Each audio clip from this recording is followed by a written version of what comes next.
Hi guys! Super yummy videos na bang hanap nyo?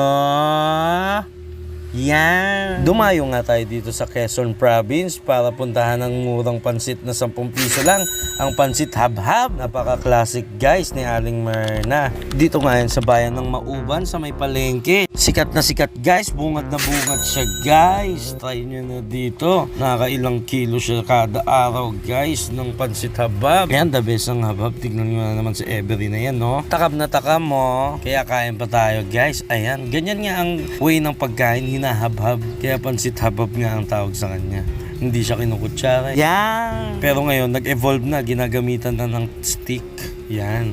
Siya lang. Sarap. Kain ni Every. Favorite niya ang pansit. Kahit anong pansit. Favorite niya yan, guys. Ayan. Nakatikim na ba kayo ng pansit habhab, guys? Kung hindi pa, ayan. Try nyo na dito sa Quezon Province, guys. Ayan.